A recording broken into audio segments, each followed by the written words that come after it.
You have to take care of this dog. She's not going to go anywhere. I let her out of the car several times and was like, just go find somebody that can take care of you. You don't have to come back. And she would always come back. I truly believe that if I didn't have that one night, that I wouldn't be the man who I am today. Hello, dog lovers. Welcome back to Rescued by a Dog, the podcast about dogs who have actually saved their owners' lives. This week, I'm honored to share the deeply moving story of Jonathan and his rescue pup, Evelyn, who selflessly saved his life during a snowstorm. If you've enjoyed season 2 of Rescued by a Dog, I'd be massively grateful if you'd share the podcast with your friends, give a rating or review on Apple Podcasts, or amplify the stories on your socials.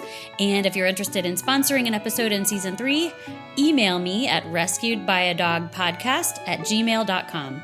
Now strap yourself in for a story that will give you all the good feels. Hi. Howdy. Howdy, we did it. Thank you so much for joining me. Of course.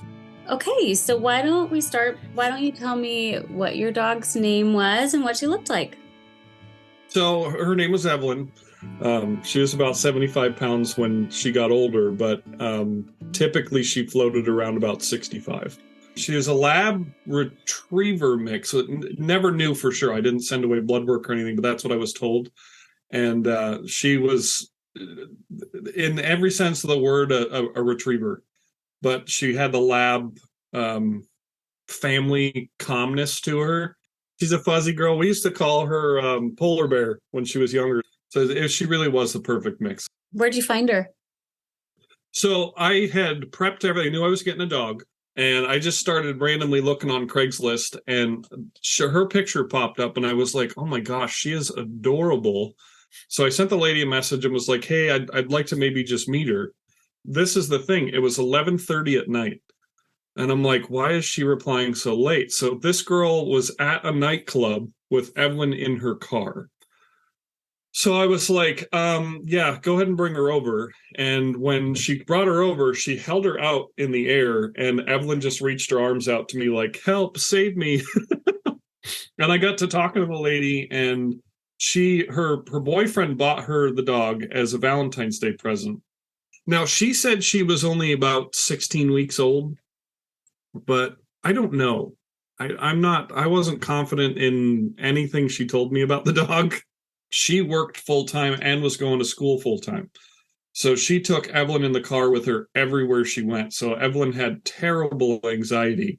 But when I heard that, I was like, that's no life for a dog. Like, how much do you want for her? I'll take her right now. And she said it was like $125. She just wanted a rehome fee. And I'm like, I wasn't prepared for this, so let me walk to the gas station real quick. I'll grab you some cash, and that was the story. She became my pup that day. I'm big into like old school Renaissance type stuff and movies and videos. And she sat down and sat up and put her chin up in the air like she was in charge of everything. And she just looked so ladylike. I was like, Lady Evelyn. So that's where I came up with her name. So her name was actually Lady Evelyn Kodiak Munson. Did you feel a bond with her right away? Oh, absolutely. I have some anxiety issues myself. Give me a second. When I was 15, I was jumped, and the side of my face is titanium. And it created a lot of social anxieties. I don't do crowds. I don't like to go out a lot. I don't like to be in unfamiliar places. And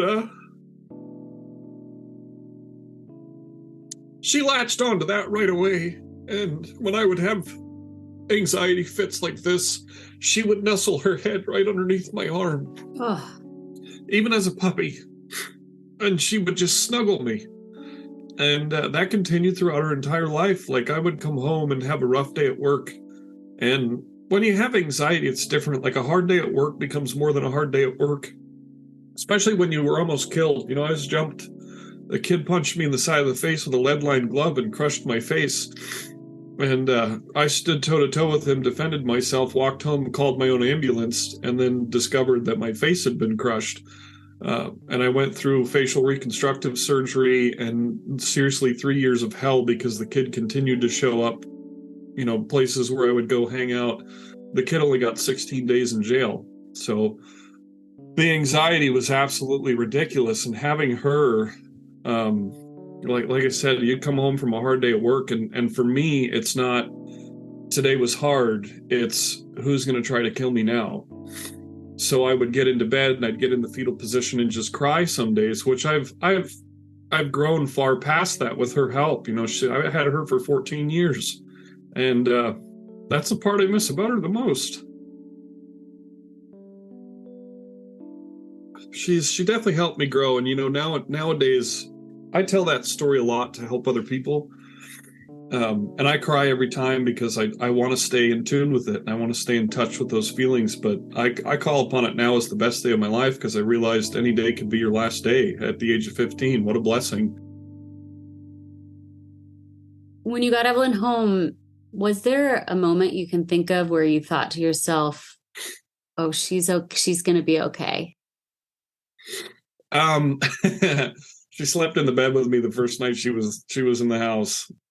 And funny story, she was difficult in some ways when she was younger because she would get into things and you'd bathe her a lot because I take care of my dogs. So when they get into a mess, you bathe them a ton.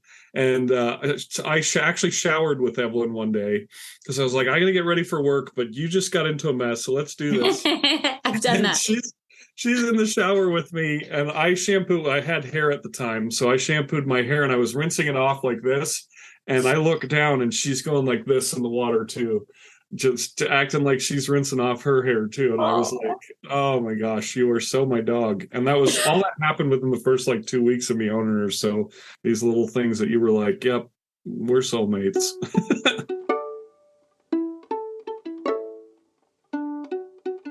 I was in Bellevue, Washington. I had the neighbor that was next to me moved out of her apartment, and the apartment complex went through and was renovating the apartment. Well, she had little tiny dogs. I think she had 2 or 3, and she was a hoarder. So there was a ton of pee and poop, and they sealed the entire house with plastic bags, and then they fumigated it. Essentially, they chemically dosed the house when unfortunately our pipes connected underneath the sinks. So I came home and my entire house, it looked like it had snowed in my house. And what ended up happening is I got sick from the chemicals that had come into my house. The doctors couldn't figure out what was going on. They thought it was strep throat. Then they everything came back negative. So I went back and forth to the doctors and basically exhausted my funds.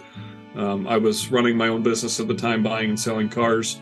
You don't have health insurance when you run your own business unless you're successful. Where we're at now, I have insurance because of this kind of stuff. So I had to move. I packed everything that I had on a flatbed truck that I was using for my business, checked the forecast and was like, got to make sure that the forecast is clear because we don't want all my stuff getting destroyed. And the forecast said it wasn't going to rain at all. And then, of course, it downpoured the next day, and it destroyed everything that I had on my truck. All your possessions? Almost everything. I had my computer, my suits, expensive clothing, and the things that I valued, like my personal item. I had those all in my RX-7, which is it was a 1979 RX-7, very small car. So I called at this point, I'm trying to get the truck started, trying to get my car started. Neither of them will start. So I'm having issues across the board, and I'm like, I'm going to get one of these started, and I'm going to go stay at a friend's house and figure out what I'm going to do next, meditate. And I called my friend and was like, hey, this is what's going on. I'm not getting evicted, but I have to be out of this place. So I got to go. Can I come crash on your couch? Absolutely. This was November-ish. So I start to head up to Everett, which is about an hour away, and my car breaks down. An alternator that I had just put in the car failed, and I ended up on the side of the road. So I called my friend. I said, hey, I'm about 20 minutes away from you. So they came and picked me up. We traveled around the highway, came back around to pick up the car to pull it off the highway, and it was already towed. No company, obviously I don't leave a business card, so now I have to track my car down. Got back to the house. At this point, I have my clothes and my backpack. That's it. Evelyn was in the car with me. She's traveling with me. Now we're at my friend's house, and I've got her with me. And at this point, I'm trying to find my car, right? And what is, like, this is all incredibly stressful. What is Evelyn's, like, demeanor during all this? In my lap the whole time, because, you know, and if she wasn't in my laps, like I said, she would snuggle underneath my arm, and I would just pet her. So like as I'm calling tow trucks, I've got her on my side and I'm just petting her, and that's what she always was. You know, whenever I was dealing with anything stressful, if it's on a phone call that was stressful, you know, like when you call the government to talk about taxes, Evelyn was right there. And so I call, and I finally found out where the car was. And I went down to, you know, just take a look at it, figure out how much is the bill, what am I going to have to pay to get my car out? Because obviously I need a car to get back and forth to work. And because at this point, I mean, I had a job the whole time. It's not like there was no drugs involved. There was no, you know what I mean? So I go to the tow yard, and the guys are like, well, let's walk you out to your car, make sure it's your car. And as I'm approaching the car, I can see that the car is empty. Sure enough, I got over to the car, and everything I owned was gone. My computer, my suits. I had 3 interviews coming up because I was going for a management position. Just everything gone. I had the clothes on my back and my backpack. So at some point, I eventually got that car out of lockup, and I went to stay with this family and said, hey, you know, I'm going to be getting out of here as soon as I can, but, you know, this is what's going on. This is what happened. That's going to cost $2,000. So on and so forth. So it was just hardship after hardship. And the icing on the cake was Christmas Eve. I came home from work, and the father of this family I was staying with, he met me at the door, and he said, you can't come home. And I said, wait, what just happened? And I had, at the time, I'd been, you know, I was paying them some money, and I also was letting them use all my food stamps that I had to feed the house and everything. So I was just blindsided. And I thought they were really good friends. And what had happened is his son had married. They had come home for Christmas, and the wife didn't like me because she thought I contributed to her husband's alcoholism. So don't even drink with Justin. I'm not a drinker. Like, I'll have a drink here and there, but I'm not a big drinker. So I looked at him and was like, well, if you're kicking me out on Christmas Eve, I'm good. I don't want to come back at all. Like, he said, well, just come back after Christmas. I'm like, that's not how this works. Like, you're kicking me out on Christmas. So if you can just bring my stuff, there's not a lot of it. There's only a bag, but if you can bring my bag to the door, I'm going to take care of myself. And that's when I decided that I was better off homeless than trying to rely on the help of others, because I'd done so much. And if you follow any of our social medias, I do a lot for people. And to be in my time of need and not have anyone step up to help was destruction. It was pure destruction for me. I tried to apply for every possible program there was for the government, but because I had a job, I couldn't get approved for any of it. I couldn't get housing assistance. The only thing I could get was $200 in food stamps. So I drove my 79 RX-7 that I finally got out of lockup. I replaced the alternator on it, and I drove it to Renton Highlands. And there's an AutoZone there that I worked. Scott was my manager, and I was a manager in training. And I parked that RX-7 in that parking lot, and I showered at the 24-hour fitness, and I worked at the AutoZone. That's where I began my homeless journey with Evelyn. And this is actually when the story gets pretty good. The car wasn't the greatest car in the world, so you don't take it on road trips, you don't drive it around. I used it for heat. I'd turn it on at night, I'd fall asleep, shut it off, turn it back on when it got cold. And this was one of the worst winters we had in Washington. Snowed quite a bit. And I would let Evelyn out. She'd go the bathroom, she'd come back in, and if you know the size of an RX-7, it's not a very big car. I literally slept in the same position that I drove in, there was no space for me to sleep, so I would sleep upright, and Evelyn slept next to me. And one night the car broke down and wouldn't start anymore, so we didn't have heat, and it was snowing like crazy. I want to say this was 12 years ago, and if you look it up, they call it was like the first snowpocalypse that we had. If you ever look at hashtags and trending stuff, and the car broke down, I had no heat at all, so I looked next to me, and Evelyn was shivering like crazy. And in my mind, because of all that I had been through and how she had always been there for me, I was like, man, I've put this dog through absolute hell, and now she's cold, and I can't even keep her warm. So I took my jacket off, and I gave her my jacket, and I gave her my blanket, and I pretty much decided that I was probably going to die that night. And I went to sleep. I fell asleep, I don't know how. It was freezing cold. And I woke up at like 2 o'clock in the morning. And Evelyn was across my chest. Somehow she had pulled the coat and the blanket over all of us. And she was keeping me warm.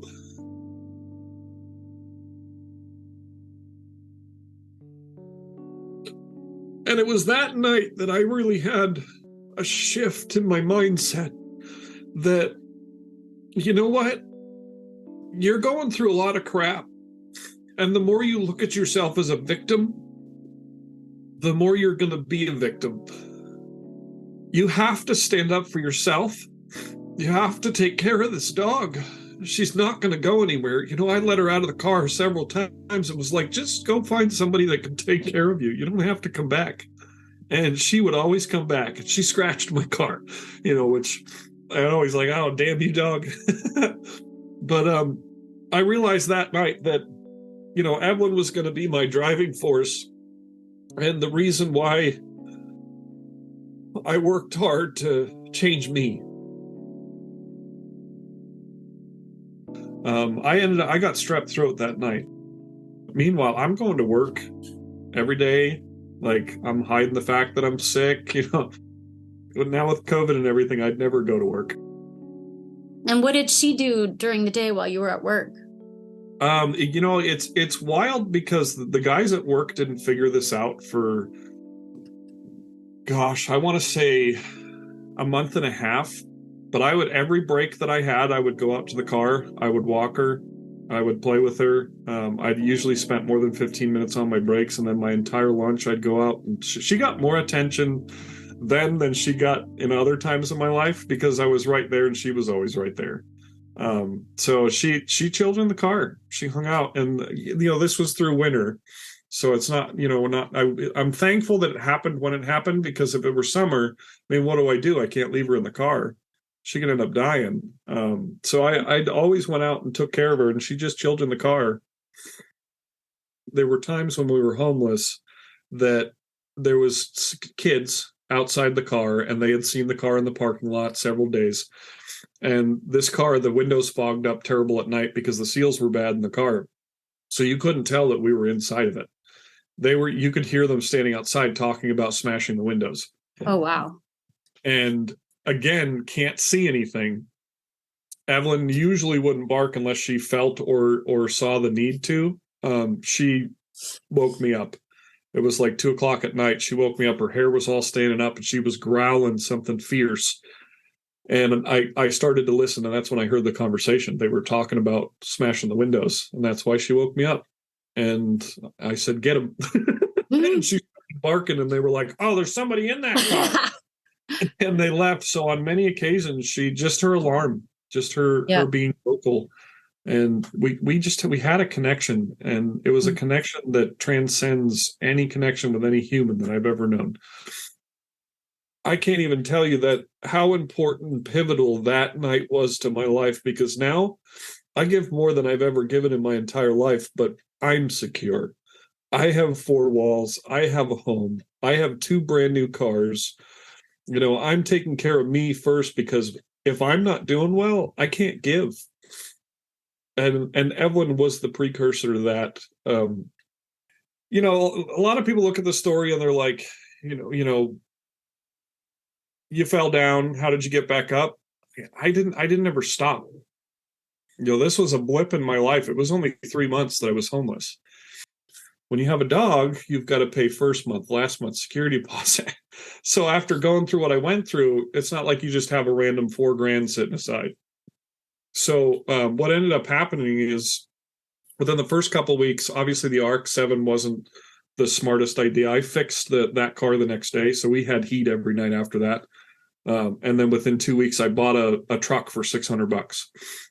At this point, the people at work at AutoZone knew that I was homeless and living in my car and walking into work and showering at 24-hour fitness. So we joked about it. I upgraded to a condominium.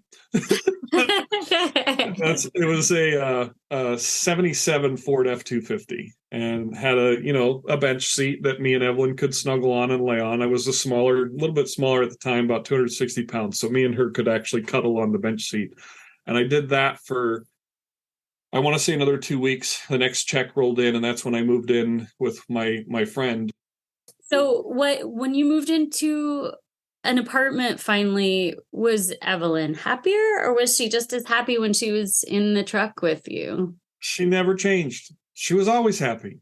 She was always, and you knew she was happy because she pants. She would open her mouth and pant in the car or in the house or wherever we were, and she would just look at you with these big old bright eyes and just pant. And the first place I moved in with my roommate, and I stayed on the floor on an airbed in the living room, and we had a blast. We take Evelyn to the park. After being homeless and finally getting back, as many would say, on my feet, I spoiled the crap out of Evelyn. So we went to there's a park in Kent, Washington that used to be an old missile base. And it's really cool because you go up and there's a plateau area and then you come around and there's a little river. And she would walk along that river and she loved to get in mud. She was a mud dog. If there was a mud puddle, she was laying in it. And she would walk, because she knew I would yell at her, she would walk 2 feet in it and 2 feet out of it. Like, I'm not fully in the mud puddle, Dad. And then we went from that smaller, was a 1-bedroom to a 2-bedroom. And I actually have a picture. I wish I could bring the camera out to show you. It's her. She's going out to the water to find to get a log that's literally the size of a tree. And she's trying to drag it back. We spoiled the crap out of her. And then the next step from that 2-bedroom that we got after that 1-bedroom was I said I want a house with a yard. So over the course of 3 years, we went from a 1-bedroom with me sleeping on the floor with Evelyn to a 2-bedroom with us having our own space to a house where she had a yard. And that was, for me, that was the yay. I finally gave back to the dog that saved me. I truly believe that if I didn't have that one night, that I wouldn't be the man who I am today. Very similar to being jumped when I was 15. I wouldn't be who I am today if it weren't for these hardships. And I wouldn't be the empathetic person that gives if it weren't for that dog.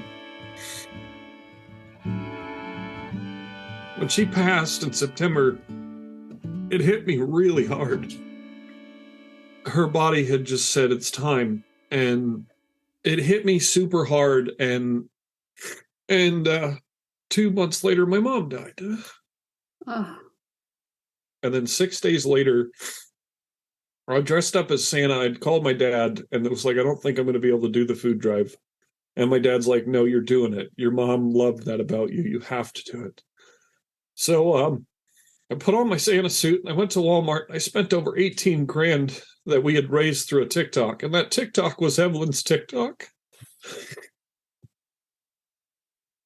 Got over 4.3 million views and raised over $22,000 for the food banks. So that whole day was a memory of Evelyn and my mom.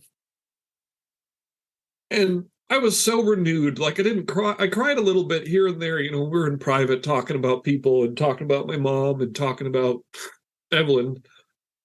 But in general, when you put on a Santa suit, something changes. When people look at you, you have to smile, you have to be jolly, you have to laugh. So it's not a burden at all. It's a blessing. And I had a phenomenal day. So the wild part about this is we go through all this hardship, and you really struggle to grieve when it's happening over and over and over and over again. And that's not even counting, I lost my grandmother in May of the last year. Oh. So it was like one after another. And I was like, you know what, babe, I know we said we wouldn't get a dog until, we got our house and we moved. We got a yard here and everything. I need a dog. I need something to give love to and something to distract me from all this hardship. I had somebody send me a post that was, it's a picture, and you scroll through them, and it was a dog passing, and the dog is in heaven, and he's talking to Jesus, and he's looking down. He says, "Why is my owner crying?" And it moves on to the next page. He says, "Well, because he misses you. He's sad." He says, "Well, I don't want him to cry." And Jesus says, "I have one more thing that I need you to do." And in that last picture is that dog with a puppy. And Jesus says, "I need you to train this dog, and I need you to send this dog to your owner." And we decided to get Luca. And Luca, full circle, and this wasn't planned, but I was asking Andrew and talking about Luca. Luca was living in a car with his owner. Oh. So Luca has the same anxiety problems that Evelyn had from being too close all the time. And I was like, bet Evelyn lives on. I'm going to help this dog because of what Evelyn taught me. And next year we're moving into a house, and our sole purpose is land. I don't even care if I have a 600 square foot house. I've lived in an RX-7. A small home, lots of land for the dogs, and we want to provide for animals in need. That's where my passion is, and it's because of Evelyn saving my life. But in caring for an animal, you care for yourself, and it's just funny how that works. That we care for the dogs, and that the dogs in turn create the need for us to care for ourselves. Going through the hardships I've been through, and been through being homeless with Evelyn, I don't care about things. I don't care about money. So I have no fear of not having things.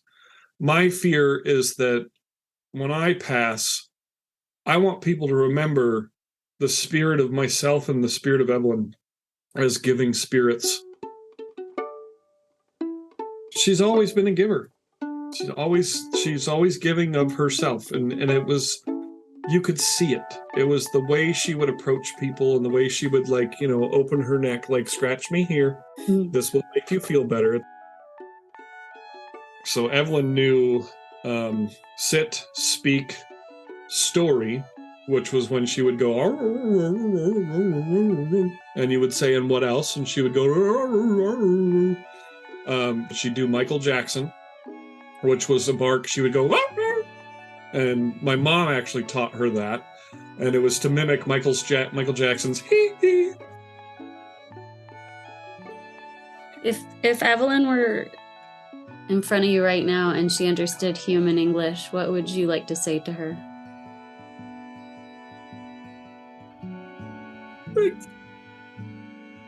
Thank you. It's not simple. Just thank you. And I'll see you soon.